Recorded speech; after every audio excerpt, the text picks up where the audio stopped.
My name is Daniel. I'm 34 years old, and what I'm about to share, I'm not sure anyone will believe. But if you're willing to listen, I promise you won't ever forget it.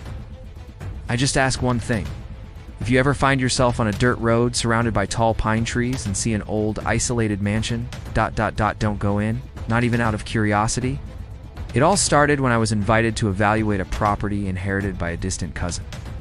He lived deep in the countryside of Santa Catarina and said he needed someone trustworthy to check out the house before deciding whether to sell it.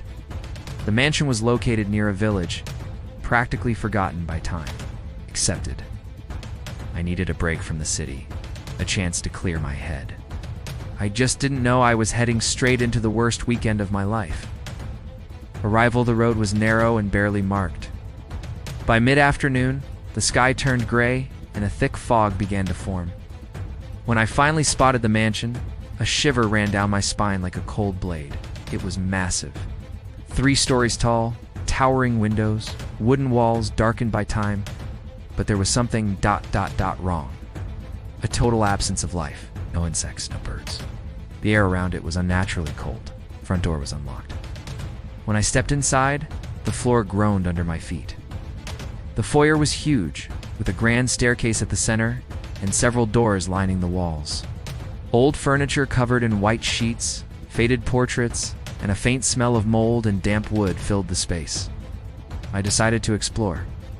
The mystery, I opened the first door to the right. A small room with floral wallpaper, a red velvet armchair, a bookshelf, and a cold, empty fireplace. Okay. I checked everything, closed the door, and crossed the hall. I opened another door and froze. It was the same room, same wallpaper, same armchair, same objects. Confused, I went back to the foyer, marked the previous door with a strip from my backpack, and tried the next. Then another, and another. Every door led to the same room, same layout, same smell, same heavy silence. But then I noticed something. The armchair looked more worn each time. The bookshelf had fewer books. The wallpaper seemed more torn. The first terror, I decided to climb to the second floor. As I placed my foot on the first step, I heard a door slam behind me. I turned sharply and saw the door to the room slowly creak open. The light inside was dimmer now. The fireplace was burning, and someone was sitting in the armchair. I ran toward the door, but when I stepped inside, no one. Just the armchair, still warm, the fireplace crackling, and a shadow that seemed to vanish as I entered. Back at the foyer, I tried to leave. The front door wouldn't budge. Time slips away, I began losing track of time. The sun outside never seemed to move. I slept in a corner of the foyer, but every time I woke, it felt like I hadn't truly slept. Hunger gnawed at me. There was no food, only puddled water in a rusty sink. I grew weak, but something inside me told me not to give up. I started carving marks into the floor with a broken piece of wood. Each time I opened a door and saw that same cursed room, I made another mark. And then, I saw something new. The revelation on one of my endless trips into that damned room, I noticed a portrait above the fireplace. A portrait that hadn't been there before.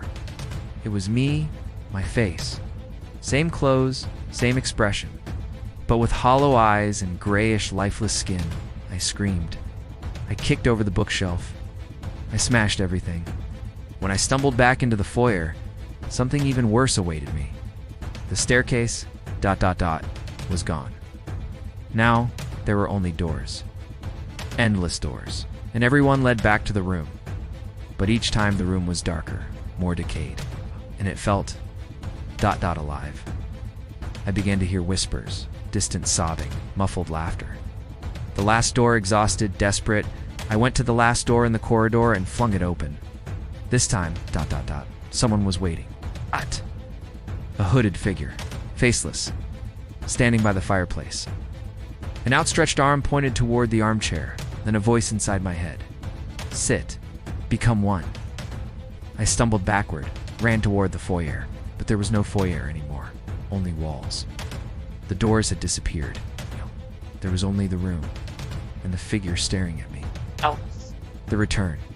I don't remember how I escaped, Just woke up lying on the side of the dirt road, covered in dust and mud. A truck driver found me wandering aimlessly. I had been missing for 5 days, but to me, it felt like weeks, months. The mansion. It was never found. The coordinates I had led only to an empty field. No house, no trail. But ever since that day, I have nightmares. Always about that room. And each time I close my eyes, the armchair gets closer. If you've stayed with me until the end, thank you. But remember, there are places that don't follow the rules of our world, where time bends, where doors are traps. If you ever find yourself in a place where every door leads to the same room, run before it's too late. Have you ever experienced something strange like this? Tell me in the comments. I read them all. And don't forget, hit the like button, subscribe, and turn on notifications, because next time, we'll dive into the terrifying story of a forest cabin where midnight never ends. Till the next scare.